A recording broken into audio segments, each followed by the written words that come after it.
in the air.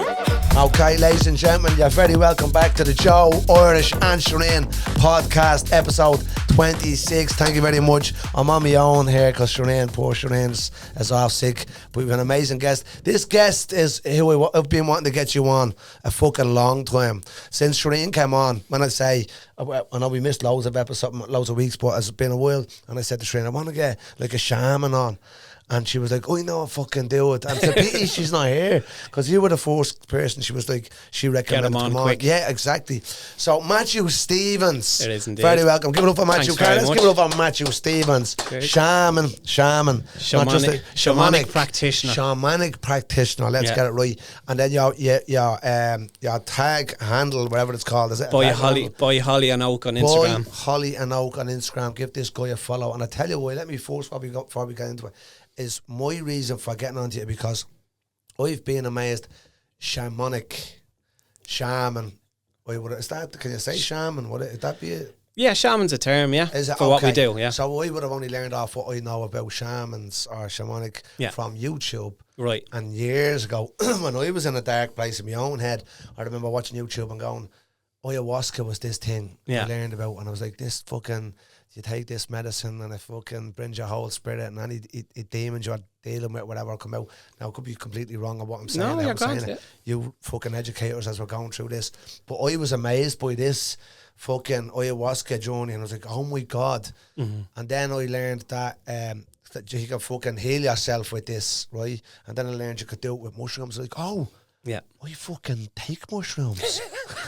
Right? Yeah. But I took it's them very in a fucking, different. I took them in a maxi dose. Yeah. I've never done a small amount for fucking me benefit. I took them just for that woo. Get out. Do you know what I mean? Yes, have exactly. a trip. So that's why I've been wanting to do ayahuasca. Mm-hmm. As soon as I seen this on YouTube about ayahuasca and people going to retreats in the Amazon, I was like, I'm fucking booking a ticket. I'm going to the Amazon.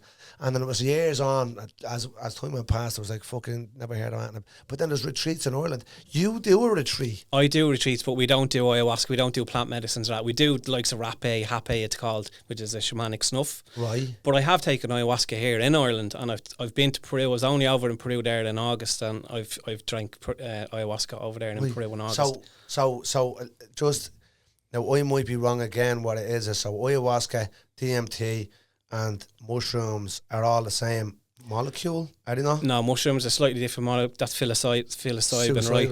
Yeah.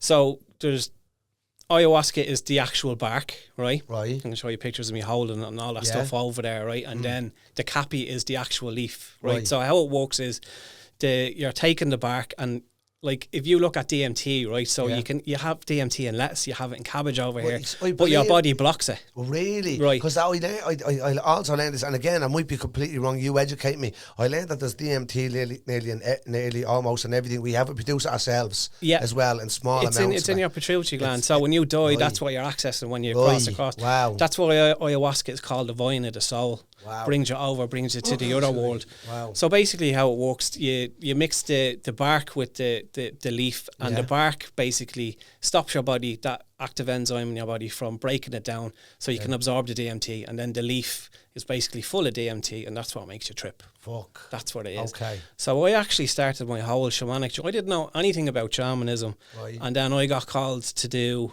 ayahuasca. Right. So what happened to me, my whole journey started with this. Still meditation. I was starting to teach Reiki and stuff like that. Yeah. And my mum and dad died within 18 months, right? Oh, shit. So I went into what was called spiritual emergency, like you're looking for help, right? Right. So essentially what happened was in meditation, I start asking my guides, like, I need help. Right. I need somebody to step in here. Because your brain was, and you were depressed. I was seriously depressed, yeah. So like they died, and then I was the executor of the will. So when the house and all got sold and everything after, I was grand when all that was happening. I went into a massive depression then for a while. After all of that had stopped and slowed down then. It's a time after, isn't it? Just hit me, yeah. Wow, okay. And I was studying meditation at a time, and one of my teachers said to me, she said, you're seeing lights of meditation. She said, go and ask your guides for help. Right. And this is what you do. And she gave me a few instructions. This is on a Thursday night, right? Yeah. Funny enough, Joe, right? Saturday morning I get up. I'm after having a slip in the shower a couple of weeks later and going to a chiropractor. I won't tell you the village where it was, right? Because you'd pick this place out. Yeah. But anyway, just this little holistic shop across the way. So I went over talking to this guy, and I was looking for this thing called Badger Cream. You use it in meditation to stop you falling asleep when you're meditating. Oh, yeah. And I talked to the guy, told him what was going on. He handed me a crystal and he said, you don't need the Badger Cream, you need this. And he turned around to me and he goes, have you ever heard what ayahuasca is? I knew nothing about shamanism, knew nothing about ayahuasca. And he goes, look, there's a shaman coming over from Colombia. There's a few people really sick. There's a couple of guys that are going through cancer. We're getting a proper shaman over. Yeah. He's doing a couple of ceremonies. He'll be here a week. Yeah. Something's telling me you need a bed. So I just went, what? So and anyway, this is all after happening. Yeah. That's the Thursday night. Saturday morning, came home and talked to the wife. Yeah. And she goes, you're asking for help.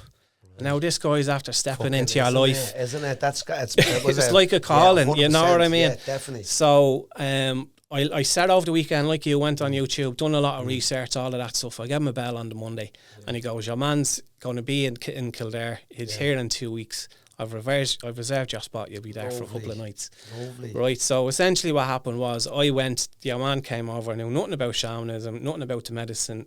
Yeah. So basically he went in, opened up sacred space, brought us through all the whole process, gave us different type of plant medicines. One would be Hapé, which you get blown up your nose. Right. Amble is a tobacco, helps you clear energy. That goes into the side of your mouth, helps you take everything that's in your guts, all of that stuff in preparation for taking the medicine. And then about an hour and a half into the whole ceremony, then he starts bringing you up and serving you the medicine. Wow. So I never took mushrooms before that. I never even smoked weed. I had nothing to do with psychedelics. Hadn't a clue about shamanism. And you went straight into ayahuasca. Yeah. So I was obviously grieving. I wanted to connect with my mum and dad and the whole lot, what was going on. And like what you learn with the ayahuasca is divine of the soul, you can connect to the other side. Right. So what happened to me was, now I was petrified, absolutely bricking it. So I drank the medicine, and essentially what happened was I actually felt like I was going through the floor. So like if you visualize that table there, it's like half my head, one side of my head was in the other world looking, and then one side of my head was in the room. They call it splitting. Right. So I had a splitting situation because I was panicking. I wasn't able to go. Okay. I didn't surrender to the process. So you're saying you were too panicky to actually go fully into it. Yeah. So the shaman came over, seeing what was happening. He's there with a girl who was helping him facilitate. He puts on this big welly boot. Right. He comes over beside me, grabs a harmonica and a big condor feather. And he starts playing the harmonica beside me. I'll never forget, I'm looking up at him like that. And next of all, he starts stamping on the ground. And he just got the feather like that. And he just touched me with it. And it's like I fell through the floor. Boom. Gone for nearly 5 hours. Fucking hell. Yeah, so unreal. That's it. Completely out of body. Gone, when you say gone, what was the experience? I was completely in the other world. In the other world. What's in the other world? So you can connect with the other world shamanically. You don't need plant medicines. Like even shamanically, like if we were doing a drum journey now, I could bring it to the lower world. You said that's a drum, so you're just banging a buffalo drum, and you can do it with a rattle as well. Yeah, we can. Of vibrations, isn't it? That's exactly what it is. They call it what they call it. The drum is the spirit horse, right? So what the drum is essentially. When you're in your mom's belly when you're born, when you're being cooked, essentially you're listening to your ma's harpy, right? Yeah. So your soul's coming into your body. Wow. So your so that's why we use the drum, or we use rattles. We use rhythmic. It's usually 3 to 7 beats per second, and you can get put into that state, and you can go back over without any plant medicine. It's crazy. So is that what you do now? That's what you. I can do that now, and I teach people how to do that, how to connect with trees, how to connect with the elements, how to connect with their guides and their ancestors. Yeah. So, like what ayahuasca told me in that night was, "What are you doing? Like you're supposed to be a healer." Like I had no idea about any of this stuff. You came into this lifetime to do this work. Really? This is what you need to do. Journey where I getting to the point where it just started there. Yeah, that was. I mean, my dad was 2015. My mum was 2017. So that was 2018 that happened because a couple of months later we were selling the house. Yeah. So since then to now, like I've started to train for 3 different shamanic schools, and then worked my way through, done shamanic counselling, transpersonal therapist stuff. So yeah, I've mixed it up. That's the journey you've gone since taking that ayahuasca. Since that day, ayahuasca, it lost showed me. Soul, fucking depressed, lost soul, didn't know what to do. Bumped into your man. I reserved a bed. got the fucking ayahuasca, went onto the other side, and then and from that moment, boom, that's it. Your life has changed into a different path of where 100%. Now, don't get me wrong, right? Ayahuasca is brilliant, but it comes with a warning. Right, it can open you up, but it can break you down. Yeah, I've heard that too, and I heard there's also people have gone and done it, because I know I'm going to say it again, there's a lot of famous people going with Sting and that. Oh, the whole lot. You go on these retreats. Go on the retreats and that, and is it a 4 hour, big long? It depends on who you're sitting with, right? Like, I've tripped for 7 hours. 7 hours. So I done 9 different ceremonies as I was going through my own healing journey before I really got into my shamanic training. Yeah. I done Andean training, which is the Peruvian stuff, the Amazon stuff, the Aztec stuff. I finished that through the medicine wheel probably about 18 months ago. Yeah. And then 11 of us went from Ireland, all practitioners, went over to the Amazon, and we done 5 nights down in the Amazon, and then went up the mountains. But we were sitting with shamans. So there was 11 practitioners plus 5 shamans. You know what I mean? They were minding us. So that experience there compared to what we had here in Ireland, very, very different. And you didn't do the ayahuasca then, did you? I done ayahuasca there, yeah. It's part of the... See, in the Andean shamanism, it's part of the training. Right. You know what I mean? Yeah. So, like, the Karo are mountain shamans, so they live in the high Andes, right, up above 15,000, 17,000 feet, nearly up at Everest Base Camp. So they would use, like, wachuma, which is the cactus up there. Yeah. They would use other medicines, but they don't particularly use ayahuasca. Ayahuasca is a jungle medicine. Right, okay. So what they do is they come down from the high mountains and they sit in the jungle. Yeah. And they do their work, and then they bring it up to the high mountains. So when I went over there for the 17 days, the first 5 days was you're going down, you're sitting in the Amazon with the mother, with Mother Earth, with the medicine where she is. Like, so we were sitting there literally in these huts, howler monkeys outside. On the second night, we had a jaguar coming into camp, chasing a wild boar. The screams, you couldn't leave the place or anything. Absolutely all mental. Irish, 11 Irish folks. All from Ireland, but there was a couple of French ladies with us, like a couple of mix from different countries, but all trained in Ireland, and we all went together. And the purpose was to go over, was to train in... We were sitting with Kara, with the shamanism, we call it Munai Ki, or they call it Munai Ki. So Munai is love and Ki is energy. Right. So essentially the Andean shamanism is very different from what we do over here and what we do in other countries. You know, so like, to give you a background, right? So, like, shamanism is a massive term, right? People think, what is it? Is it religion? It's not a religion. It's a spiritual path, right? I wouldn't have thought it was a religion at all. I just thought, in my experience of what I thought, shamanism is a guide, a person who guides you through a spiritual by taking either, as you were saying, the ayahuasca, DMT, or what was the other? Yeah, peyote. Oh, it's Hapé, and then peyote is another one. They use a multitude of different plant medicines. And ayahuasca is only one of them. It's only one, but even with myself, like, only 10% of shamans would actually use plant medicine. 90% of people actually don't need to use it. So I know shamanic practitioners that are practicing shamans that are 25 years and they don't use any plant medicine whatsoever. You don't need it.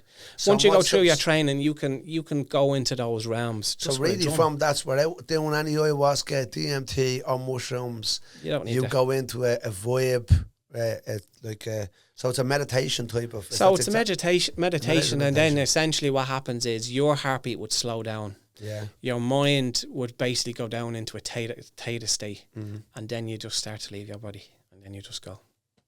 Into a different realm. You can go into different realms, so in all different shamanism, right, you have North shamanism, you have the Andean stuff, you have the stuff in Africa, you have the stuff up in Tibet. Everyone agrees there's 3 worlds, right? Really? One, we're in the middle world. That's where we are now. Okay. And you can get trickster type energies in the middle world where we are. People talk about attachments and all of that stuff and ghosts and all of that. Yeah. In the lower world is where there's power animals and there's helper guides and all of that stuff. You go down there for help and healing and guidance. Right. In there, they're called benevolent beings. So essentially, you can go down and connect with those, but they need you because you're here in this physical realm. So as a medium, same as talking to a medium, they walk through you in this realm. So you go into those realms for help, guidance, healing. And then in the upper worlds, it's the same thing. There's ancestral places up there. You can go and connect with gods and goddesses, all of that stuff. Ask them for help and guidance, and you can bring it back down into this realm.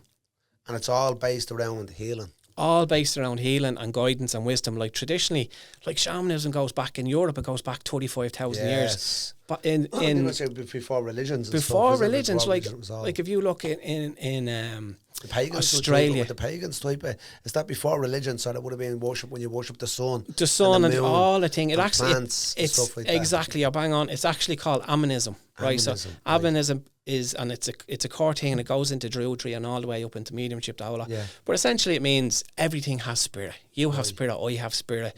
The rocks, the land, the water, all connected. Fire, all the different energies, everything has spirit. And you have to. The Andeans call about living in Ayani, which is basically in the center, in process, in alignment with everything. Right. So you're in alignment with the sun and the moon, like it's a full moon tonight, connecting to the full moon energy, using that for yourself. And people feel that, don't they? Even the ones that are not even aware. I'm not saying not aware of it, but a little bit aware of the whole. Oh, there's a full moon, there's a weird energy out there. People are a little bit fucking. They feel it coming in, and then it's the four that stepped into the whole spiritual thing. Is that likes of you guys? As I said before, we started the podcast about Jen Healy, and she has her yin yang on. She does that ritual thing as well. Yeah. Do you know what we got? So when we start going out with Sarah, and I was telling her about my experience of why I microdose mushrooms. I know you said you didn't do mushrooms. You've never done mushrooms before. No, I've done mushrooms, Oh, you have you? Yeah, but before I done the ayahuasca the first time, I never. But I've done them now, Right, okay. And they're very different than ayahuasca. Is it? Yeah. So I'm mad to try ayahuasca. By the way, when this podcast is over, I'm fucking booking it. No, 100%. It's been... I'll tell you where to go. Go to Peru. I would love that. As soon as I learned about this, and my mind was blown, I was like, I need it. And I haven't had a fucking trauma childhood or something, but I just fucking want to go to that extra space. I want to go experience that spiritually. Comes fucking with 100%. I'm not saying I'm a religious guy or anything like that you have to be, but I feel drawn to it. I really do. And so what I said before I had told Sarah about me microdosing and the benefits it helped of me doing this on a small few mushrooms here. And the benefit, and I felt such a bigger thing. I had a close relationship with my parents, my siblings, my kids, with everything else. I felt like a better person as morally. Everything else just felt better, more creative. Everything else just felt much better in my life as I was microdosing on mushrooms. And I knew that I wanted to do DMT, which is the next step. In my eyes, as I said, I'm not as educational, nowhere near that as you, but the DMT was the next step. And then ayahuasca was another level. But when I was telling Sarah about it, and she was like, oh, I've heard a bit about it, and she was oblivious mostly to it, but she had said she knew, I don't want to go too far, she knew someone who was a married woman. Now, and this is where it blows. A married woman, her husband, the kids, and the whole father passed away, and the kids were a little bit troubled or whatever, and she was all over the place herself. And this would be the last person in the world you would expect or hear to say, oh, he went to fucking Amazon. Yeah. And then she told Sarah, she said, she bumped to Sarah, how are you? And Sarah was like, yeah, I'm fucking brilliant. I went to the Amazon. She goes, what? I went and did ayahuasca. And she goes, what the fuck? And she goes, I don't shout at me kids. Shouted herself out. And she went, what? I don't shout at my kids. I have a great relationship with my husband. I've given over the lose my father and all. There was so much of it. And Sarah was like, bang. Now and I don't mean to say that, call her a housewife or whatever, but from a woman who would you never see if we was to go and tell people, because I'd smoked weed and stuff and I do mushrooms, and if we was to go and tell people, go, oh, you should do mushrooms, they go, fuck off. Yeah. But the likes of someone that was like a housewife or whatever, or a soccer mom, if you want to call it, if they were to go and say to someone, I had this experience, and I just thought that was amazing that she had told Sarah her experience, and I was like, fucking yes, I'm glad that she had heard that. It's amazing. I've been in a room with a guy, and he was going through active addiction. He was 10 years on heroin. Right. And over the 3 days, he sorted out the underlying issues that he had, and then the following week he gave up heroin. Really? So it brings you there. Some people would tell you can read it online. It's like doing 10 years of counselling in one night. Yeah, that's a true statement in my experience. Blow the fucking mind off you, like. But what it will actually do, it depends on whether she needs to work with you, because she's a consciousness. It's not like mushrooms. Of course, she talks to you. Yeah, because it's directly for you. But you're dialing into everything, your collective consciousness for everything. She'll bring it into your ancestral memory, all the stuff, why you came, the whole lot. Yeah. She'll show you that, and if you're not ready for that, it can knock you out. Like my first time, as I was saying earlier on, taking ayahuasca with that person, took me a year to get over that. Did it? But after that, then I knew I needed to sit twice, so I sat for another night with another crowd, and then I went back. I felt safe, and I went, right, I'm going to go deep. So I done 4 nights, bang, one after another. 4 nights of ayahuasca, one after another. And I was doing Cambo as well, which is the frog medicine. Right, You've heard of that, you burned that, So they take it from the, it's excrete frog from the frog's skin, it's the sweat, is it, or from the frog or whatever? Yeah, it's like the protective enzymes from the back of the gill. And they put it on the glass, is it? And it dries out, and then they scrape it off, and you smoke exactly. that. No, you don't smoke that one, right? So, but there is that's another toad you're Right. But this one is essentially where you get burnt. Oh, really? So you use tiny little burns on you, and then what happens is, it's non-psychedelic now, but you put that over where they've burnt you, and then after a few minutes, what happens is this internal fire just builds up. It's like, whoo, you start getting sick. So it resets your immune system. It's fairly purgy. Right. So you do that with the ayahuasca to help you purge all the stuff and sweat it out of you as well. Yeah. So, and that's one. The one you're talking about was Buffo. It's the other one. It's the DMT, right? That's it. That's the Mexican frog. And essentially, what's the DMT stand for again? It's dimethyltryptamine. Dimethyltryptamine. Wow. So ayahuasca is the 4-MeO DMT, but the one you're talking about that comes from the frog is 5-MeO DMT. There's a different inhibitor on it, and I've done that one as well. Right. And they call that the enlightening experience or the awakening experience. It's very intense, but where ayahuasca takes you over 4 or 5 hours as she's talking you through, showing you all of that, and then she brings you down gradually. When you take that Buffo, it's called, essentially within 10 seconds, it's like you go from here to where you were, where it took you in 4 hours, and it lasts anywhere between, for me, I've done a couple of times. I think once it was 15 minutes, another time it was 45 minutes. But I've had a bad experience with that one as well. So it's similar to what I said with the shaman when I didn't go through the floor. I had a splitting experience. Yeah, so that's scary. One side was over and then another side was in the room. Yeah. So, like as I said, it comes with a health warning. There's a place specifically in the UK, it's in London, where people had this splitting experience and they've never come back from it. Oh, they're living with it. You know what I mean? Half of them are there and half of them are here. Holy shit. You know what I mean? Yeah. So, like, so that's the scary bit of it. Plant medicine is wonderful. That's why when someone had said to me, when I said, I don't remember what I was talking, because you find people along the way, they know they do mushrooms or whatever else, and I go, they do a DMT, and I would say, I want to do it with somebody. Who knows I want to be doing it with somebody. I want to go with somebody. And I'd sit beside you, and then to go, right, have you take your bit and do a bit, and then they're sitting with you, and they're fully aware and conscious of everything else and sober, and there's nothing else going on. Setting, and the people I know exactly what's going on. Well, I would, when I take mushrooms, anyways, we would do take a little mushroom trip. It's always seen and setting. I've always known that.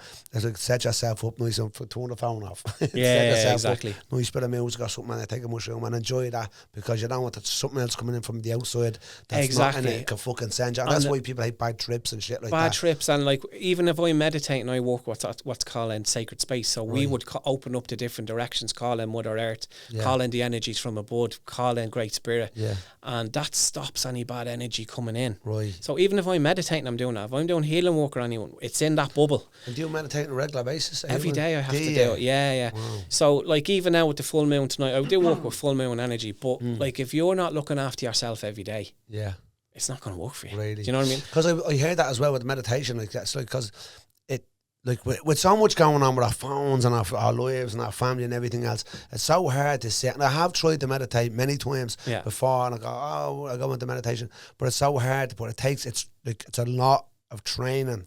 It doesn't have to be. I used to struggle at the start. I went into Tibetan Buddhism and doing all the mantras and all the Green Tara stuff, and I've done that stuff for years. Yeah. I can go into deep meditation now in 2 or 3 minutes, and I can sit in there for 40 minutes. Yeah. Fuck. And you got to get full on visions from it. Because a cousin, I was going to say outside, my cousin Ozzy, he's mad for meditating now straight, and he just go, it's better than any fucking trip you've ever took. 100%, yeah.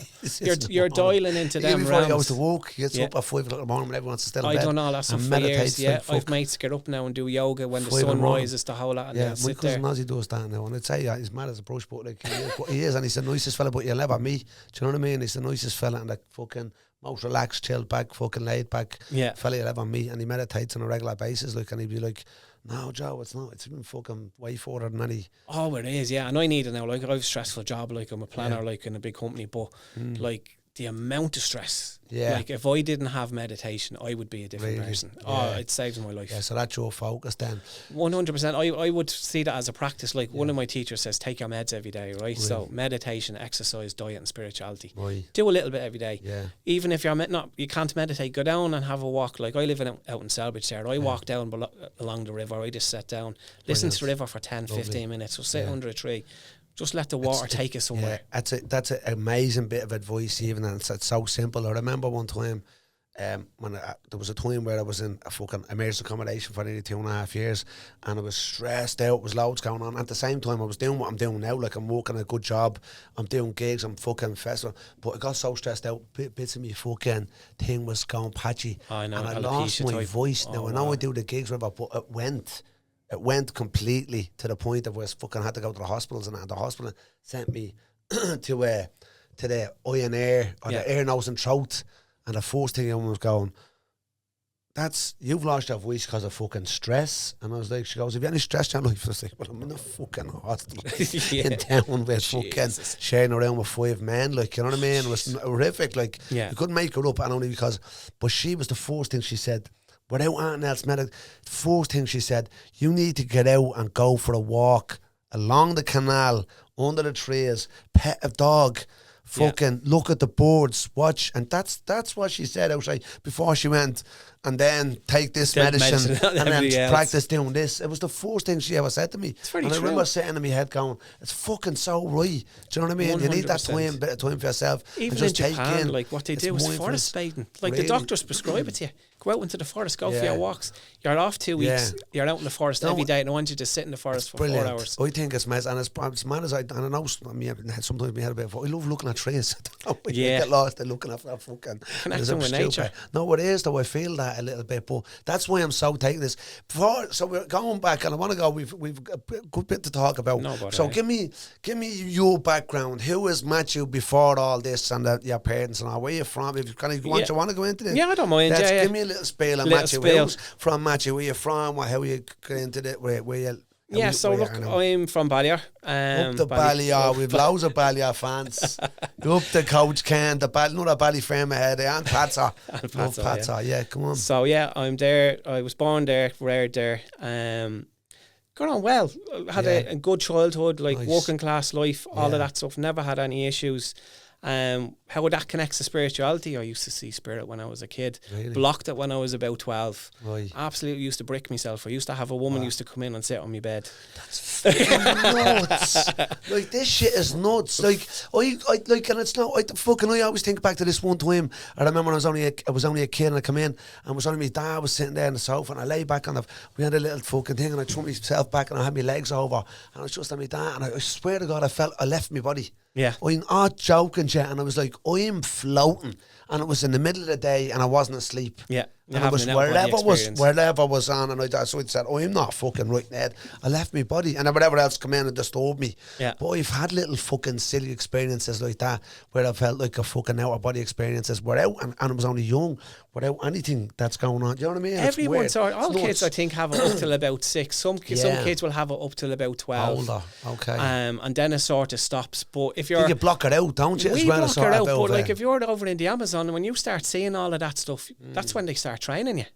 But like what happens is we don't have that over here. Like the church eradicated all that, the drills, everything. That's it. So there's nowhere to go. Because they want you to follow one fucking guide. 100%. One person. Go and have loads of kids and have all them kids follow the same fucking thing, and that's why it's go for to multiply. But before all the religions come in, it was you all would have went off. They would have brought you out in the land. They would have brought you up to Loch Crew to connect with the different gods and the goddesses. Yeah. All of that stuff, connect with Bawand, like the goddess of the River Boyne. Like all of that stuff. That's why Newgrange is there. Yeah. You know what I mean? Way before the fucking Egypt. It's older than Egypt, Wow, exactly, yeah. So you're in Ballyferm, all of that stuff, So like essentially I'm in supply chain, so I'm a director in a pharmaceutical company. So I do that Monday to Friday. More drugs in a different way, But what I do is like it's a cancer drug. I won't name the company or all that stuff, but it's like being on dialysis. Yeah, it's for blood and skin cancers. So I'm doing that Monday to Friday, and then I'm doing all my shamanic practitioner training the weekend. helping people, taking clients, and I do like shamanic counselling, all of that side of stuff. Through that or separately? Separately. So the pharmaceutical. I'm living in two worlds. Yeah. So, but that's great. And before we started the podcast, you said you're going onto this now little venture where do you want to say? Is it okay I've handed in my note. You've handed in your fucking notice. Fucking round of applause for Matthew. Isn't that a brave? Such a fucking brave thing to do. Well done. Yeah. So you're obviously like fucking going to smash the shit out of this. The calling is there. I came back from Peru and it's like, I love it. Well done. You need to do. It's taken me nearly 8 years, nearly 10 years to get here. A good job. Yeah, and sort of slowly but working my way through. Like I've done a master's degree in the whole lot and supply chain the whole lot. And I'm ready to walk away. Yeah. To go so beat I'd drums. like to I don't do mean to sound beat drums. Yeah. I know. Help people. Help people talk to trees and branch out into another world. How amazing is that you're fucking that focused and that dedicated to this. I know that's why I'm here. You know, and I've had that guidance now since 2018, and I've trained with the different schools. I've went over to the Amazon. I've done the work. So now it's time to start helping people more and maybe do a bit of teaching. Yeah. Helping the other people that start now as well now. So that's why we started retreats there recently. We've done 5 already. We've one coming up now in a couple of weeks. That's helping people that's coming. That's the one I'm going. If there's round for me, fucking book me in. There's one on the 10th of April. Yeah, I'm gonna do that for a fact.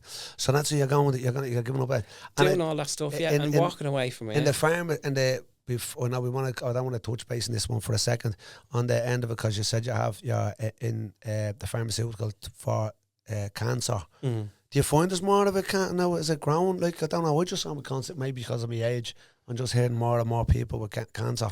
Yeah, I think it's the diet. Like, if you look back in the 80s, we never had that amount of stuff. Stress, like people, like most people's mum and dads, only one of them worked. The mum was able to stay at home. Then you have more toxic lives when you go back. You're not spending enough time with your kids. All that builds up. Processed foods, all the oils. Like we used to use lots of proper butters and like even like back in the day, what did we used to do? Like the bars of the actual the beef fat, you used to use that for the dripping.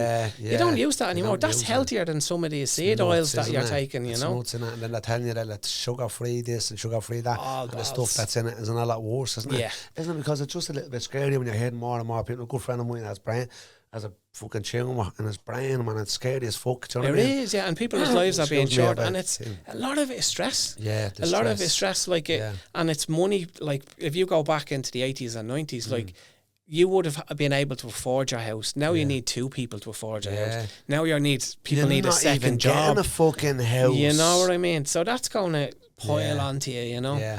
And you can see that cancer rates and all that are going up. They're flying up since. And that's more and even people with heart conditions as well. Like all the more reason that we need to be doing this fucking meditation and fucking getting 100%. If I could give advice to any person, if you have a kid that's 5 and older, start to meditate. And then the Dalai Lama said, and I agree with him, if all 5-year-olds were taught how to meditate, all wars would stop in one lifetime. Crazy. I believe, and I'm not at the Dalai Lama, by the way, in case you're wondering, I believe, and I'm not going to say without, but if fucking all the politicians took a microdose of mushrooms every now and again, there'd be no wars. I would agree with you there, yeah. 100% if everyone took if they all had to face their own shite, being brought into a room, like throw them all into a room, give them ayahuasca for one weekend, total different place. It would be. They'd be walking away going, what are we going to do? We'll cut the taxes, we'll give it back to them, all of this stuff, you know? Because they won't, because they'll see the truth and it'll be like, what we're actually doing is hurting people. That's not why we were elected, you know? And I know I don't want to go, I think I might have said this before, and there was a thing where the LSD, which is the synthetic version. That's the synthetic, that's what Ram Dass and all those guys used to take going back. But they believe it when it was, when the guy, I can't think of his name, that discovered the fucking LSD back in the 50s, and he was fucking tripping out his head. Anyways, when they start studying it and stuff, they realised that the benefits of it, and they were giving it to patients and stuff, like getting off cigarettes and alcohol and all that. They were helping, and they were doing LSD, and they were studying it all over the place. But then they found people that were doing it. Remember, everyone was doing it then for the buzz. Know what I mean? What was it? Tune out, and that was all Woodstock and all that stuff. All that. But then all the rights, all the civil rights, human rights was all going. So the black rights, women's rights, they were all movements then. They were all movements. People weren't walking. Banned the fucking LSD. Yeah. Because people were copping on. Like, they weren't conforming. Conforming. Because they were like, hang on a second, there's more to this.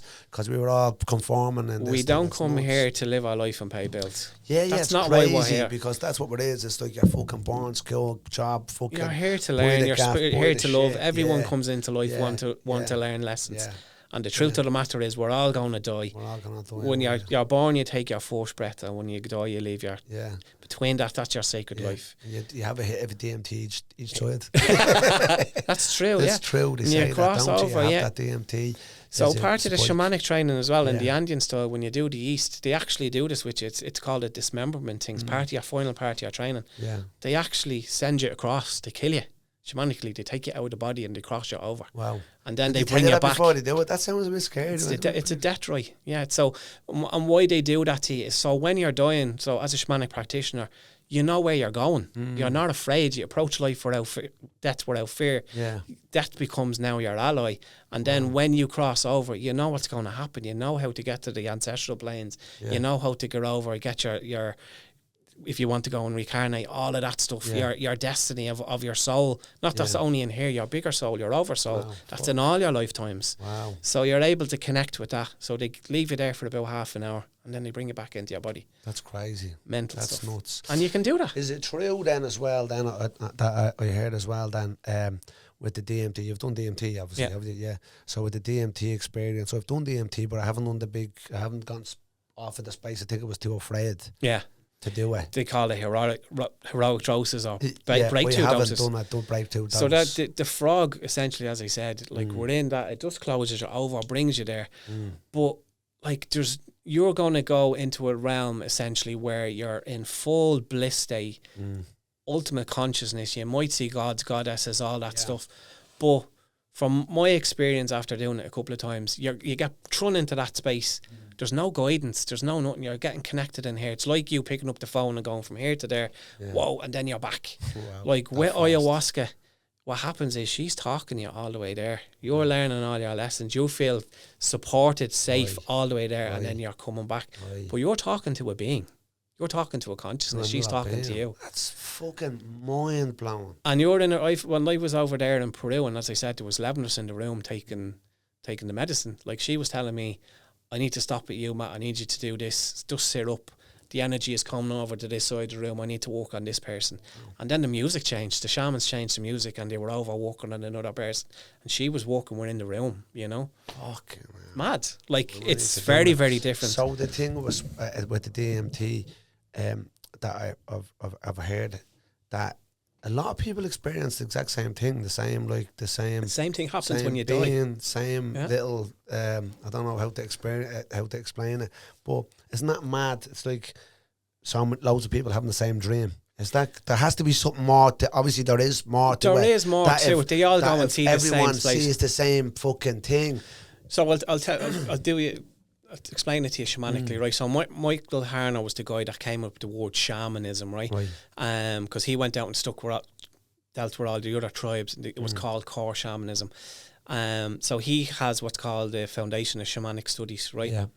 And they've had hundreds of thousands of students through, like loads of students, and all learning how to journey and all of this stuff. Yeah. And they've tried to map these other worlds. So if you go here, what are you seeing? Not telling people. Right. And like, let's say 70% of the people go and they go over to this area and everyone sees a cave. So see the same thing. Seeing the same or similar things in the same areas. Yeah. So it's obviously definitely 100% there then. It's there. Like, if you come down into the lower world, you come into this forest, you come to this clearing, you're going to hear in a river on the right. Follow the river and see that where that comes to you. And they do that and they experience it and see the river. Everyone sees the same thing. So there's the comedian, without going there, Paul Smith. Have you heard of him? Yeah. Paul Smith, and he's doing DMT. Did you see his clip when he did in Dublin? He did it in Olympia and he talks about his experience with DMT. I didn't see that one. So he said he has the experience with DMT and he didn't know. The guy, I'll just tell you real quick, the guy, his friend is a brain surgeon, and his brain was like, do you want to do DMT? And he was like, if you're going to do DMT with anyone, you might as well do it with a fella that knows about the brains. Oh, I know the guy you're talking about now. So he said he went and did DMT and he told him to take the DMT, but the whole world turned into a cartoon. I don't want to go through the whole bit of it. Yeah. But his experience that he said when he did it only halfway and he didn't feel it. You're not fully do over. the full fucking bit. And he's like, a fucking experience. He goes, no, do the full bit. He said he did it, but he's had to doing it so many times and he experienced the same thing. He sees the same, like Never End Story, the dragon's coming in. Never End Story. Yeah. He has the tattoo on him. He says, and the same little beings come and meet him all the time. But they could be his guides. Yeah, but that's his guides. But he says the same. But there's a book apparently written that so many people have experienced that, and that just blows my mind as well. That so and when many people go over, let's say they're doing lower world stuff, they might see a wolf or they might see you might see a stag. Let's say. A lot of people would see that. You're from this land, do you know what I mean? But you go over, next time you go over that same, you call them a power animal, like the Druids call them familiars, but they're the spirits that are working with you. Animal that's working with you. Yeah. So that could be his. Like I have a dragon as well. I go over and say, So I'm there drumming up in the mountains and teaching people how to do this, and you're calling in dragon energy. So and you see mad stuff. You want to see some of the pictures on my page where you can see the two dragons coming over the fire. I'll show you later. Fucking hell. That's crazy. So when you go off and do this in the fields in Wicklow, somewhere, is it? So we hold retreats in Wicklow, It's not the only place, but we're looking at doing other places as well. So we bring people down for the weekend. Overnight, is the neighbours not going, what the fuck's going on? What's going on? It's out in the middle of nowhere. There's not even phone signals. You can see, like where we are, you can look off. The next house is probably 2 or 3 miles away. Right, okay. Do you know what I mean? You're in the middle of nowhere, deer everywhere, that's what you hawks want. overhead. Yeah, and the dark down the skies. If the skies clear, you'll see all the stars and what have you. Exactly, especially now we have like fire ceremonies. Really. Yeah, so I'm fucking doing this shit with you 100%. This is meant to be that I'm going to do this with you. So, excuse me. So, do you want to give us out? You said you had some stuff. Do you want me to show you what I want to let me see, and I'm apologies to anyone who's listening. So we brought in a little, like a pencil case of sorts, and he said they're taking out these, are they vials? Vials. Sounds horrible. That's vial. I think there's going to veil is what a little girl wears in her communion. Is that a veil? I'm going to get married. Sorry. Right, so you're talking about a veil. Stop. different plant medicines and like what people use. As I said, only 10% of shamanic practitioners actually use plant medicines, right? So what's this one here? So this one is, that's what you call Hapé, right? Hapé. So if you look at it, right, it's actually, traditionally it's called like rape, R-A-P-E, but the E is a for it. Okay. So over here in Europe, people, they change it to a H, so H-A-P-E. Right, okay. Right? But essentially what that is it's a shamanic snuff, right? So when it gets blown up your nose, it goes into... Show it, just can't put it back on the table, is it? For them, just for to see that. Just leave, you have it there. Right, so that's shamanic snuff. Yeah. So you snort that. You don't even snort it, gets blown up your nose. It gets someone blows it up your so nose. like I'd have to blow up your nose, right? Right. And I'd have to take it with you. So the two of us are in the same experience. So when I blow up your nose? No, I take it up my own nose. Yeah, but you could, I'd let you do it. So you don't snort it? It gets... No, so it goes up into your sinuses. Yeah. Yeah, go into the mic there. Yeah, so it goes up into your sinuses, right? Yeah. So, but look, what is it, right? So it's a sacred tobacco, right? So when they're training over in the Amazon, there's 48 sacred tobaccos, right? So ayahuasca is the grandmother. Yeah. Mapacho, which is the tobacco that they use. Now the way you see them, and they're doing all like sweat lodges and the whole lot, and they're smoking their peace pipes. Yeah. That's what it is. Is it? It's a tobacco, and it's a master teacher plant as well, but it's a non-psychedelic. But the shamans smoked it over there. When I was over in the Amazon, I was up in the high mountains, they're sitting there smoking that all day. They use it as offerings and all of that stuff. When they're giving ceremonies to the land, they thank the land and they'd give offerings of different types of mapacho. So what does that? What was the experience? What's the benefits? So this one, so I would use this in ceremony, like so on the retreat, let's say in a week or two. Yeah. That would help people bring stuff up quicker, right? So let's say you're suffering from grief, right? And you're afraid to actually step into those spaces, right? Yeah. We have a few people in the room, so what we'd say is, right, need to do a bit of Hapé here. Everyone's on the same thing, right? So essentially, in the Amazon, they use that before ayahuasca, before they go for meetings, right? So let's say they're arguing over hunting or fishing rights. Yeah. They even give that to kids. 4-year-old, the whole lot. Kids get it and the whole lot. Enough that they say it's safe enough for the kids. Whole lot, they give kids ayahuasca as well. Everything. I'd love to grow up in the fucking Amazon, man. I'm in the wrong country. You know, you say, I grew up in the wrong country. So what it is so basically, if you're talking about arguments, you're going to come into a room for arguments. So what they do is they give everybody the same thing, and what happens is everyone's on the same level. They're on the same vibe. So your they can ego's sit down, gone as well. No ego. Sit down and have a proper conversation. If people have stuff coming up for them, it's like they sort it out pretty quick. So we would give that to people, and essentially what happens then, we would, if there's energetic, if they have negative energies attached to them, we pull her off them. Wow. Do you know what I mean? So we free them of it so that they can do some work to get their own soul energy back into them. Do you know what I mean? So a big thing what shamans would actually do is called soul retrieval. You ever heard what soul retrieval is? No. So like, let's say, I don't want to freak you out, right? So you talked to Gabby Baker, right? Yeah, Gabby, and she would be like clairvoyant, right? So I'm clairsentient, right? So I'm here. Explain a bit of this to me. Yeah, clairsentient. You're so I can feel what's going on in your body right now. Don't want to freak you out, right? What? Yeah. Do you know what I mean? I hope I don't get horny, Jordan. You won't. Sorry, but just think when someone says, "Oh, I can feel your energy." Yeah. Go on. So but that's all. Lovely. That's all of that stuff, right? So, like, that's part of my gift. So what we would do with the soul retrieval is, so let's say, that's why I took the water, right? Yeah. So you're born, you come into your life and you come into yourself, like, let's say is a 100-watt light bulb, right? And as you start going through your life, right? Let's say you have an issue with just birth trauma, you lose 5% of you, right? You're in a car accident when you're 10, you lose another 5 or 10%. You lose a loved one, a grandparent, a father, a mother, you could lose 5 or 10%, right? So let's say that's you, Joe. You're here now, and let's say you feel you're about 45, 50% now, right? So that means you're sitting there, and there's only 45, 50% of your soul energy in you. Where's the rest? It's sad. Where is the rest? Where is the rest? And if your body and your aura is able to hold 100% soul energy, what's in the other 50%? Fucking hell. I'll be walking on sunshine. Literally. So what happens is, in that other space, right, what happens is you have what we call fluid energy, hoocha, right, which is basically your own toxic shit, your own psychic sludge, all the troubles that have happened to you. That's all energy that needs to be taken out. Right. So what we do is we take that out, and it could be yours, right? It doesn't have to be a ghost or spirit with a chant. Someone else causing it, my own fucking. It's your own thing. You're in your own head, your own negative energy, and we all do it. Yeah, of course, we all go into that spill. And then what happens is when we do that soul retrieval, as I said to you, we bring it into those other worlds. And let's say it's like with myself, somebody suffering from grief. I can go and sit down with my dad. Yeah. And like grief, what is grief? Grief is unprocessed love, right? So when you go there, you can actually go and sit and have those conversations. And when you come back, essentially what happens is all that energy, just you remove the dark energy, the hooch of the heavy energy, it leaves space. And then what you do is you collect your soul parts, the pieces of you that are missing, and then you bring it back. And then afterwards, you're more full, you're more embodied.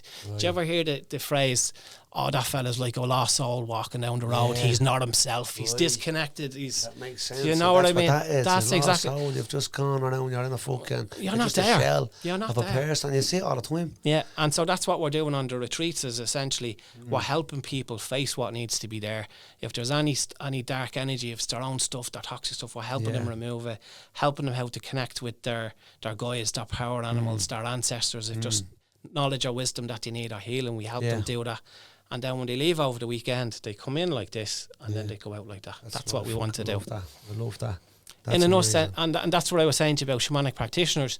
Like, only 10% of the shamanic practitioners use plant medicine. A lot of the other plant medicines are doing this, not even the drums. Another part of it is psychopump, which is like preparing people for death and dying. Like, so a lot of people would...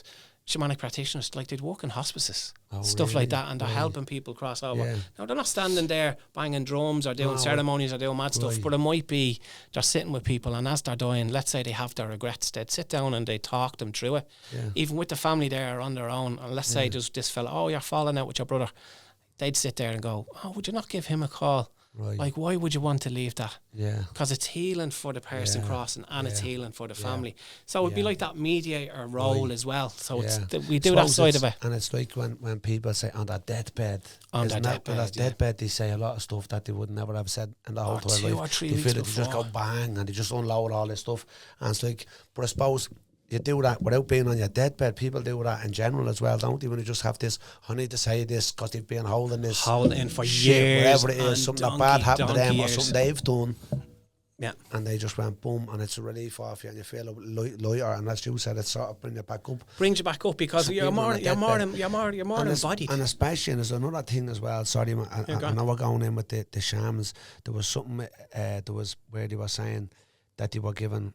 I don't know. It was actually the DMT. The thing I was watching a study, and they went and gave like good doses of it to people that were terminally ill. Like they knew these people knew they were going to die. Yeah. And they went, right, there you go, and they gave it through IV. Yeah. Right, the drip, and they gave them, and they sat with them obviously, and the guided and the music and the whole lot. And these guys knew they were dying. That there was no about that, and to make them, and they come back on the far side, not on the far side when they come back out of the thing, and they knew they were dying.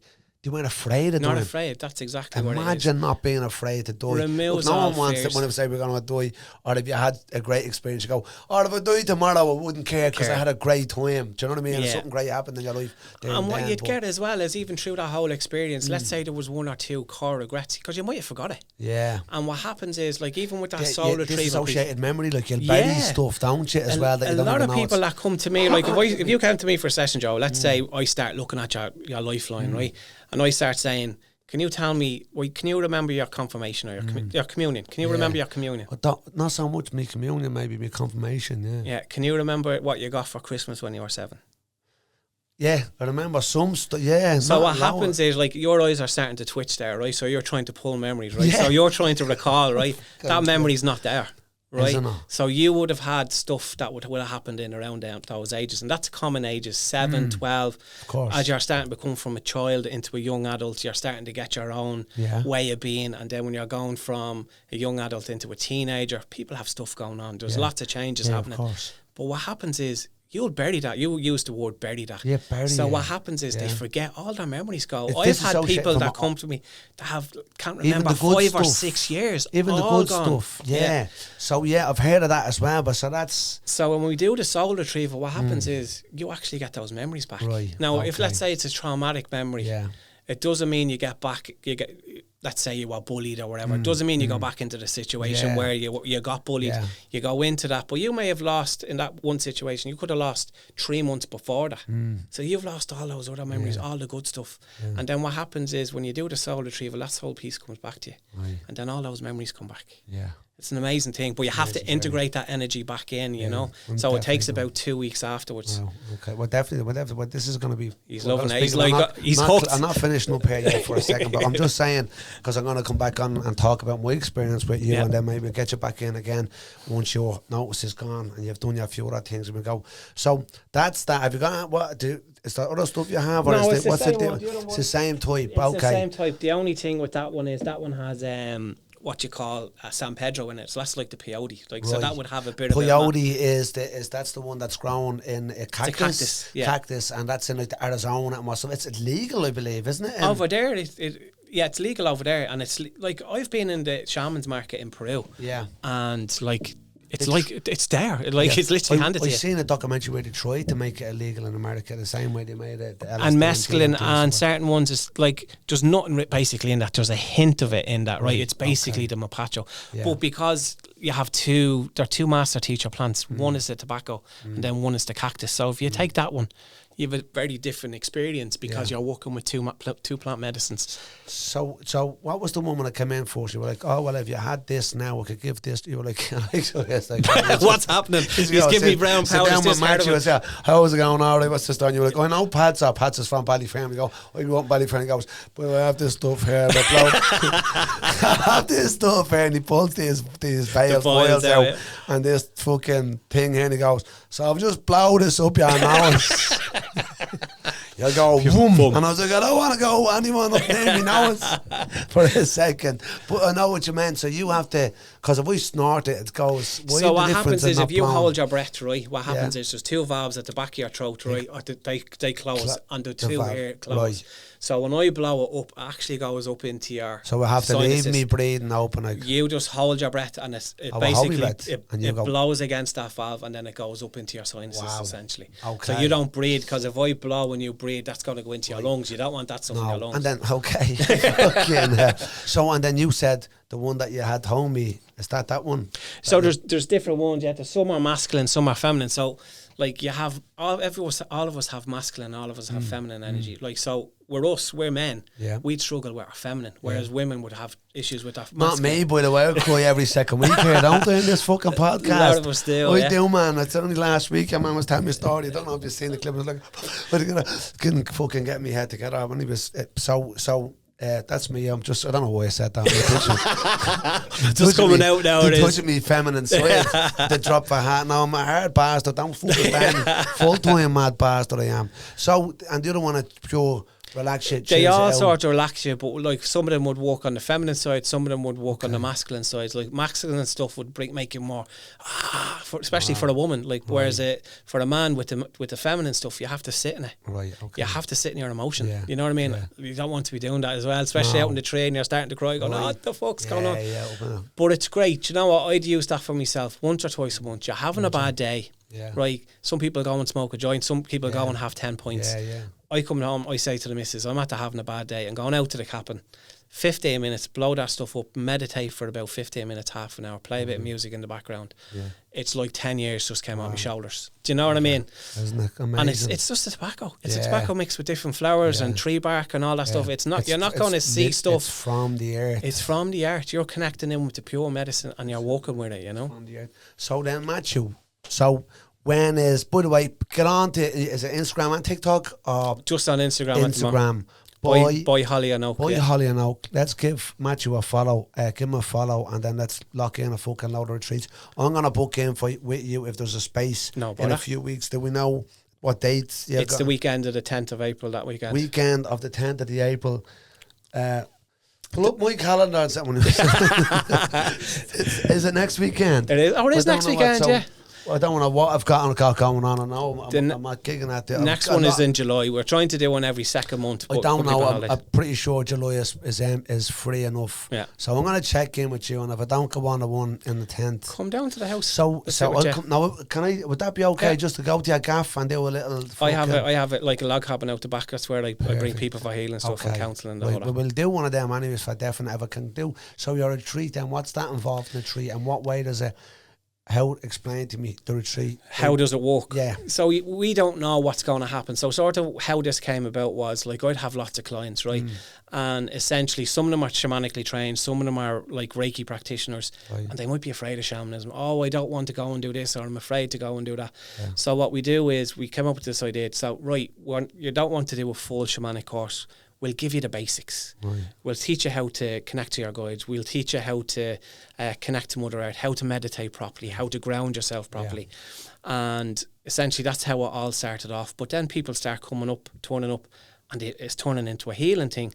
Like some of the weekends we had a lot of people from addiction, so it turned into an addiction weekend. They would have been previously addicted to drugs. Or some of them ain't going through active. Just immediately in recovery. In recovery, I would work with people as well. I've a couple of people that come to me on methadone. They're trying to get off methadone. That's another thing about what I've heard many times of people that's already been struggling with a drug addiction and went, I did this thing, or I did a DMT, or I went in a tree, and it changed their life completely. And turned around their life. And that to me blows my fucking mind, for starters. Yeah. And then to hear the housewife that's been struggling with just general life. Exactly. And you look at this woman and she's driving a nice car or whatever, and she has a husband and a house and her kids and all that, but then in the background are fucking gone, and that to me blows my mind that she fucked after the ambulance. I go back and goes, I don't shout at my kids and have a great relationship with my husband and shit, and then there's people that's had to be in really bad. And we spoke before about fucking addiction, and people get into addictions for all sorts of reasons. And people are coming out of addiction. People on methadone, they don't want to do the DMT. They don't want to do something because they're afraid they go back down like that path as well. And it would be bollocks, no fucking way. I wouldn't go near that. I want to get on this methadone. I'm on this amount of mils, and then what's happening is they need soul retrieval, but they're afraid because they know what's going to come up. It's going to bring loads of stuff up. So I would work with people. Most people I work with 2 or 3 sessions, but with them I may work with them over 2 years. But they'd come to me sort of every 3 months as they're working with their doctors and their psychologists, and I'd help them as stuff is coming up, trying to clear what's there and balance them out, you know. Wow. So can you tell me what age groups would you be like, have you got your young teenagers, have you got like fucking mostly, I was going to say granddads. I'm a granddad obviously because I'm from, I've had clients in the 90s. In the 90s, kind of with you doing all the way through. And most average age would be probably mid-30s, I would say. Okay. You get a lot of people in around 27, particularly women in between 24 and 27. Right. Because they're going through a big change in their lives, you know what I mean?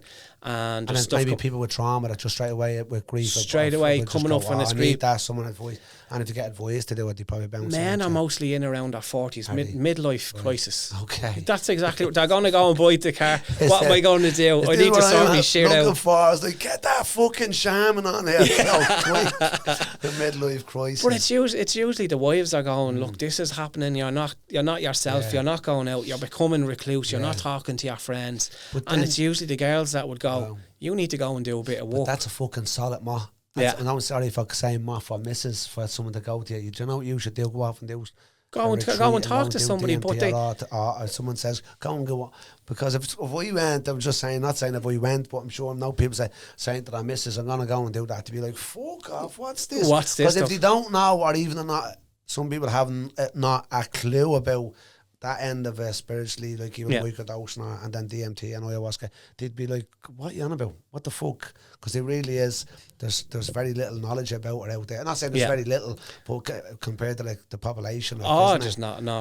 Exactly. It's sort of, I wouldn't say it's underground, but like, when you're in Peru, it's like so in your face. It's just so normal. Right. Okay. Like, you know what I mean? Like, they're decades ahead of us. But like, they're so connected to Mother Earth. They're so connected to everything. Like, you see some chemists over there, we don't see doctor signs. Really? When you go down, it's like going down into the Liberty Market. It's like going down, and there's just like practitioners down there, and they have all the medicines. They have. Like, that's where I got those, in a market. And like, because if you're looking at nowadays, because we've gone so far as well with the fucking internet and everything else, and people are well more educated, but you at the touch of a button or fucking search bar or whatever, there's a lot of people doing, I know there's a lot of people doing the shrooms. Oh, I have coffee with mushrooms, and I think it's great. They have all sorts. Yeah. My sisters fucking, my dad's dead 3 years this November, and 2 years before he even died, because he went to the home, we gave him LSD. Like, when I say gave him LSD, I didn't fucking go. Here you go. Spiked him.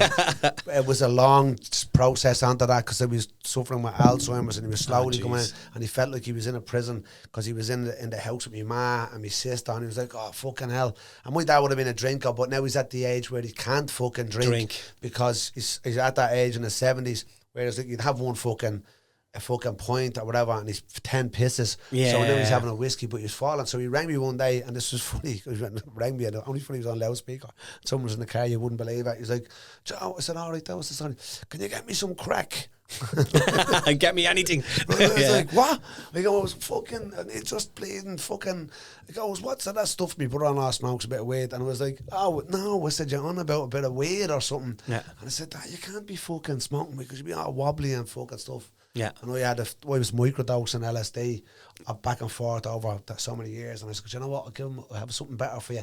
You've got to trust me. Yeah. My dad would have been pure against, and I wouldn't consider my dad's the same. My dad would have been back when I was smoking weed when I was a little kid, not a little kid, but 15, 16, smoking hash was not weed. Don't you be smoking pot. That's the role in my house, and it would have been. So for him to go like a fucking, and I knew, and we just to tell you the story before we go. Yeah, no, for me, I went. And we got a little microdose, a tiny little fucking eighth of an acid tab. You see, if anyone who's familiar with double lip straw or something like that, it was the tiniest little corner, man. You barely see it. It was like the size of that freckle there. Look, see that one there, right? Yeah. So I gave it to him, and I brought me fucking youngest daughter. She didn't know. Do you know what I mean? She was like fucking 14 or 15 or something. We went out for a drive, and we went up, and it was like.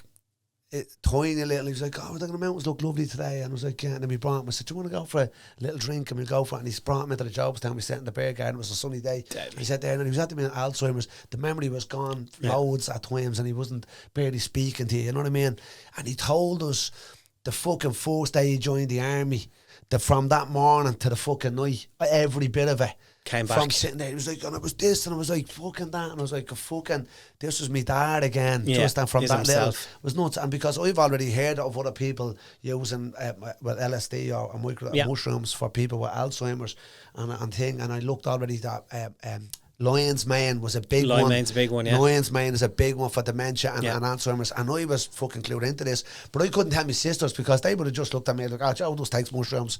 And I have done since I'm fucking 15, 14, 15, 16. I have done for years. Do you know what I mean? Yeah. And they would never take advice off me to say, I take mushrooms. But I was on the far side where I'm doing microdosing, small bits of it for years. That's benefit brilliant. Or whatever. Right? It was brilliant, brilliant. But they gave me that tiny bit. And then I said it to my sisters and they were like, no. They were like, no, I'm not saying in a bad way. And they said, no, that wasn't like that. They didn't know about it. And they're like, oh, he's taking enough tablets and he's taking, and I was like, we went and got out of Holland Barra or wherever you could get lion's mane, and everyone's doing fucking lion's mane now. Oh, it's everyone's everywhere. doing, and reishi, the whole lot. The whole lot. They're all doing it. And I said, so I'm like, and my sisters are all like, oh yeah, no, I take this and I take that. And even all the women are on about the fucking, for men with menopause, whatever it's called, fucking. Oh, the amnopause or whatever it's called. There's the one in the black, that's right. And like the women are giving it to their husbands for the fucking testosterone so they can get the hurting again. Do you know what I mean? For the ride. Bring back the pole vaulting. But it's amazing that now we're at that part that I feel in society. I'm looking out online and there's all these people that are tapping into smaller doses of different types of fucking mushrooms. And it works. And it works. Yeah. It fucking works. And the ones that I would have been taking would have been the ones that just grow here at the top of the mountain. Yeah. Do you know what I mean? The Liberty Caps. The Liberty Caps. And we would have just took them or whatever, but you can grow them now and buy them and all. And I just think it's great that people are tapping into that. And that's why. Even the mugwort, all of that stuff is brilliant for you. That's our own plant medicine. That's what I'm saying. It's 100%. But there's so many people. A young woman, I don't know what her name is, something Dowell, and she's out there, her name is Dowell, and she has these shrooms. They're called, we're going to knock off now. I know Carl's looking at his watch there. We're fucking putting it on. Oh, is it? Carl's right there with the food. What time is it? Time to take me LSD. But so I'm just saying, my head is where I'm at as I'm looking out, and I'm delighted that people are finally taking mushrooms and knowing the benefits awake. And everyone's awake, and it really is. That's COVID done that for us. There's been massive awakening now. People out doing the hiking, like brilliant, dipping in the sea, the whole lot, and they're starting to do all of this stuff. It's and amazing. That's why I'm excited about this little thing I'm gonna do with you, because I've been dying to do this for fucking years. I really am. So I'm excited about it. I feel like this is a new little chapter for me and my life to go and do this with you. And I know now I'm into the fucking. No, it is. I swear to God, I don't feel fucking. My energy is up there now in the water. We'll fill you up. It'll be fucking flowing. You'll be like that. What's happening? They won't know what's happening to you. So thanks, Matthew. Stevens are coming on. Give Matthew a follow. What's it again? Boy Holly and Oak. Boy Holly and Oak on Instagram. Let's get on. Let's go on. Fucking join the retreats. Watch out for his space. Come and join us. I'll be on the next one or the one after that for the fucking Sham. It's a pity Shireen's not to be in here. She would have loved this as well. Yeah. But we will definitely be getting you back in over in and I'm glad you come on. Thanks very much. Give it up, Carl. Let's give it up for our guest there. Thanks, Matthew Stevens. Right, fucking is. And then we get to give it up for our producer, editor, fucking super overtime guy. Staying back late on a Wednesday, fucking you're doing. Thanks for give it up. If Shireen's not well, poor Shireen, give it up Shireen. Sitting at home. And then I've been Joe Wordish. Thanks very much. Cheers, Joe. And then come and buy tickets to me gig in the Civic Theatre. I'm doing a gig in the Civic Theatre, a work in progress. I'm going to try loads of new material. I'll have loads of jokes about, not jokes, but we'll have some funny bits about fucking my experiences. Maybe I'm going on that, my experience. But come and buy tickets for May 16th at the Civic and May the 1st in the main theatre. Don't try. Thank you. Good night. God bless. So good day. Good morning. Whatever.